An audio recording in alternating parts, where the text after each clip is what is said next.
there was a slight recession in 1921 after the World War I boom. Mm-hmm. But it was mostly not because of for economic reasons. It was mostly for racial reasons. Mm-hmm. They want to keep out Polacks and other Europeans whom they thought were inferior people. No, do you think that had an effect on the economy? Was there a connection? I think it probably contributed to bring down the economy at the time. There have always been people who said that immigration was hurtful. Mm-hmm.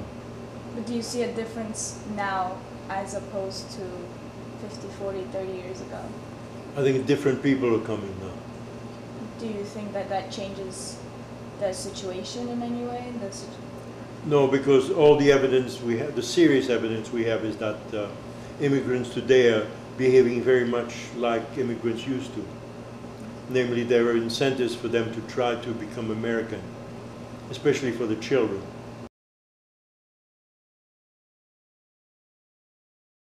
Moved there 30 years ago, and when I moved into the neighborhood, it was all basically Scandinavian. I could go down to the corner candy store in East End, and there I could find, I could not read the Norsk-Tiden, which was the Norwegian newspaper. I could get the English newspaper. There were two Scandinavian bakeries in the area. The churches in the area were at least bilingual in that they had English and Norwegian services. Very, very Scandinavian. And over a period of time, the Scandinavians started to move out because they were second generation, they were retiring, they were moving to Florida or out to Minnesota, and their children were left with these houses. Or you had the older, original ones left with a big house, so they began to sell and move away. So the area became somewhat empty.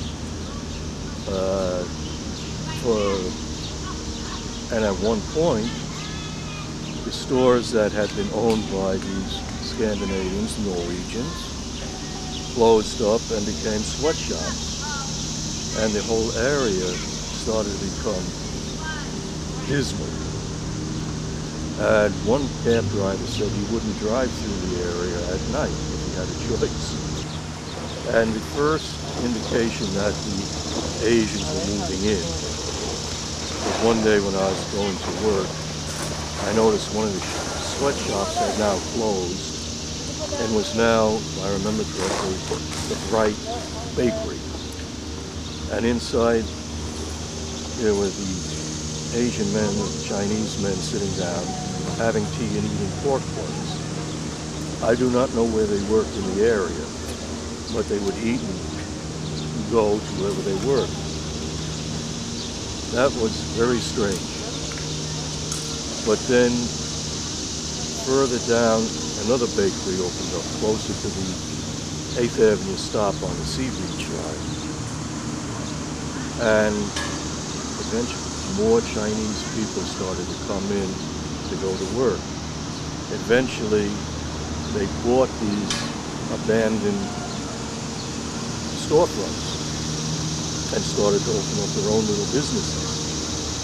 It may have been a green market, it may have been a little restaurant, and eventually you could see that the houses that were for sale were starting to be bought by the Asians. So very slowly, but very steadily, the area started to change in ethnicity and complexity. Not only that, but economically, it started to pick up. Because as the stores were bought and the businesses opened, they attracted more business, and that attracted people to look at homes, and they bought homes, so property values started to go up again.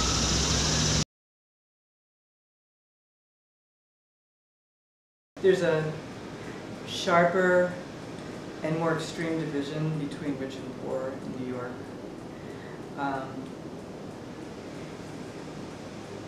I mean, when I lived in Manhattan for about 20 years on the Upper West Side and also the Upper East Side, and there were lots of immigrants. It was very, you know, there were lots of people from all different countries living in the same buildings, and now I think it's less that way. I think poorer people have been forced farther out of the city, and leaving mostly white people and wealthier people are closer to, you know, the center of things.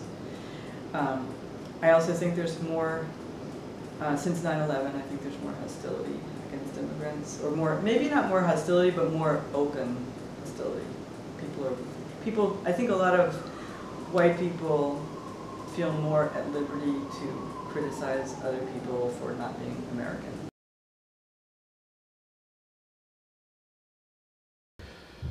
They are smarter.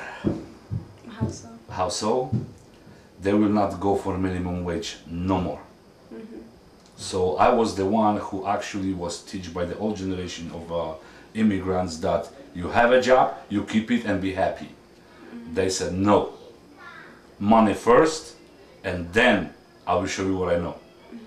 So I think they are smarter that way because my generation and generation before paid already.